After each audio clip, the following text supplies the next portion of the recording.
For those of us that like a little action. You want some? Oh, that's physical. Anik versus Anik. The confrontational energy out of the historically non-evil twin is a little off-putting. There's not a huge distance between us if this type of energy is coming out of you. Bam, bam, bam, bam, bam. You lost a step to me. I'm not going to do this. I'm not going to do this. But I'm not a hedge guy. Bro, I've been hedging for 15 years, okay? So can we talk about that for a second? No, we're not going to talk about that right now. Puff out your chest. Congrats on the 5-0. That's what I'm talking about right there. That's what I'm talking about right there, Rick Giles. I tell you what, you could keep that track going in the background the whole show. I can't get enough of that song. Give me all of it. We're both bobbing our heads here in Boca Raton, Florida. Nice to be back in the studio, back from Las Vegas. How you doing today, buddy? I believe this is the first episode. I don't even know which camera I'm picking up. It's not that one. Is it this one right here? Which camera? Anyway, the rebrand, first time in this studio. And yeah, as soon as my son Hunter heard that little jingle, the theme song to our show, he started bobbing and weaving. So I knew it was the theme song. Honestly, which camera, bro? I see 3 cameras. Which one am I looking at? That one? Right in the middle. There it is. Right there above the light that we're not using.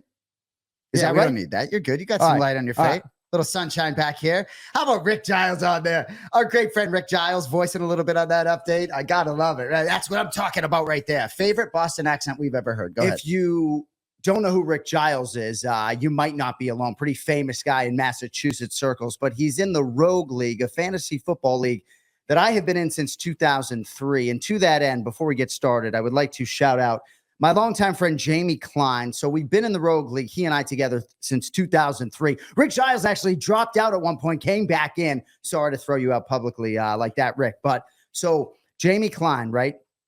So he's just dealt with a lot of pain and surgery. So recent surgery on his neck, September 9th, part 1 to remove a failed fusion and broken hardware in his neck. And then part 2, a cervical laminectomy and fusion. So Kleiny is on the mend, thank the Lord. But since you brought up Rick Giles, I was going to close with Kleiny. We open with that today, Kleiny. Keep getting healthy. You're a braver man than I. I love it. Appreciate y'all being with us. Second time we're doing Anik versus Anik here on Odd Shark. It is week 3. As we said, we're glad they gave us week 1 off. But we're coming at you live every Thursday, 11 a.m. Eastern time. That hit pretty hard at 8 a.m. Pacific time last week, being out in Vegas. We're going to come at you live every Thursday.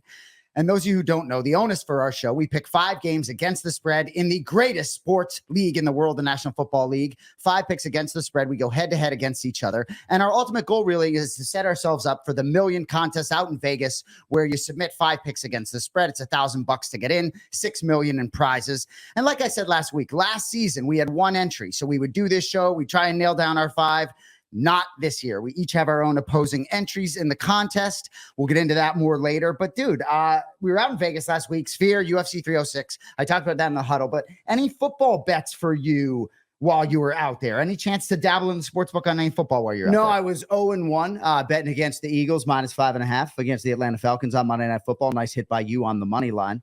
But one thing I did want to say just about handicapping the NFL and the benefit of having the injury report and doing a show live on Thursday morning, whole newfound respect for our UFC handicappers who are forced to make UFC picks on a Monday for a Saturday pay-per-view, because for graphical and B-roll purposes on Anik versus Anik, as we try to take this show to the requisite next level, producer Cody Merrow asking for picks on a Wednesday night. So my process here on a Thursday morning has been a little bit altered, but we're here. We're ready to beat you head to head. And easier to sit in the seat coming off a 4-1 than a 1-4. But this league teaches you nothing if not than to not puff out your chest, because at least for me, this league will probably kick me in the tip this weekend. Oh, kid, no question about it. But Cody, this guy, right? Like, can we submit the picks at 8:15 in the morning? Like, can we submit at 8:15 a.m.? This guy, man, just not really like a high demand. Like, he is low maintenance when it comes to talent. Like, when I've seen him on the road, right? Like, goes with the flow, a lot of first takes. This guy nails it. But with Anik versus Anik, he's wanting a lot of different special treatments here and there. Misquoted by you, never threw out a time, but we digress. Is 8:15 okay? No. This 10:30 at night. This guy. I will say your point is very well taken, though, because as you sort of dive into these games, what do you say? You like to sort of start with 8 and pare it down. I get it, man. Makes sense to me. All right.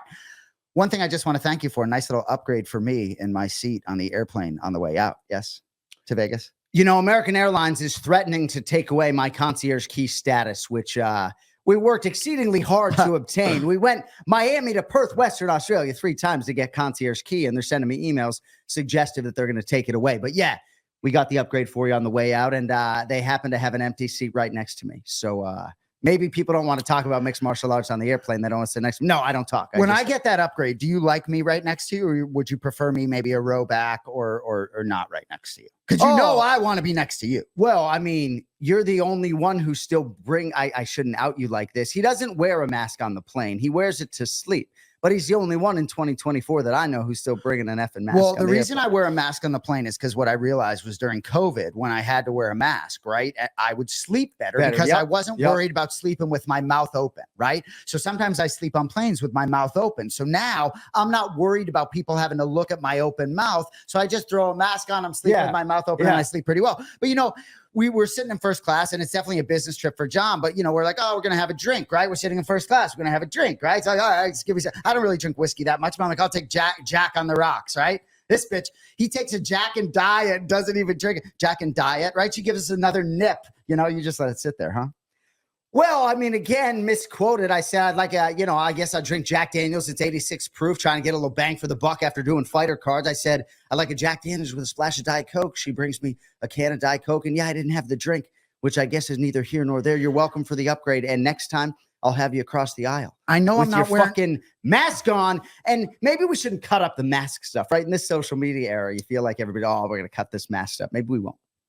You know, it's like with the upgrade, though, you could be sure I was in 27C on the way back. And sometimes I feel like when you wait for me outside the gate, it's like just for like fun, right? I could go to baggage claim, but it's just like, you know, I've been here, just been waiting here. I'm going to take a piss. But it's like, get a bottle of water, and then you still won't be off the plane. Can we talk about football, please? Yeah, and speaking of football, like, is that the only football shirt you have, the Washington Commanders shirt? You're a Patriots fan. Who is it? McLaurin? He doesn't like when I take my shirt off. Oh, Dexter. He doesn't like when I take one more sleep Super Bowl shirt. I like it, Dexter. He doesn't like when I take my shirt off in front of the people, right? You know? But we, you know, you can tell we're picking Kansas City today. Oh, that's worse. Oh, that's worse. Oh, that's worse. Oh, that's worse. This is a Beyonce house. Well documented. All right. We got to get into it. All right. So the purpose of this show, we pick 5 games against the spread, and nothing John hates more than when I spend a bunch of time on the previous week. You hate when I talk about the previous week. So I'll be simple. I'll simply give you the results. First week on Anik versus Anik, week 2, John goes 4-1. I went 3-1-1. So half game lead there. And I'll just say, man, real quick, right? You had a busy week, right? So the game started at 10 a.m. out there, right? You're recording the Anik and Florian podcast during the early window, right? And by 12:30 p.m. Pacific time, I'm calling you, telling you you're 4-0 with only the Chiefs remaining. So well fucking struck, bro. And you know I like seeing you do well as much as I like seeing me do well. Again, though, the whole theme last year when we did very well on the whole season was don't get too high, don't get too low, right? And I guess that week, because of Sphere and the UFC pay-per-view, I completely tuned out the noise. I didn't let any sharp stuff in. So this week we let a little of that stuff in because we had a little bit more time. We'll see how it goes. I really actually like that you said that because that's something I grapple with. Oh, no pun intended, off the heels of UFC 306. So one thing I will say, we weren't on Anik versus Anik on week 1, but when we did our 5 games in the contest, we had 3 games in which we were on opposing sides. Which is really kind of interesting, right? You get the whole board, and we have 5 games to pick, and we love, or as much as we could like 5 games, we each picked 5 games. We're opposed on 3. Last week 2, none of the games we were opposed on. We were on the same side in one game. That was Tampa Bay plus 7.5. They win outright. So overall, last week 7-2-1. And like you said, I'm not puffing out my chest at all. This league can slap back more than your boy Dana White's power slap. You can be sure. So. But we will do on this show, we'll go back and forth. And so the previous week's winner will control the board, if you will. Not like there's any advantage controlling the board.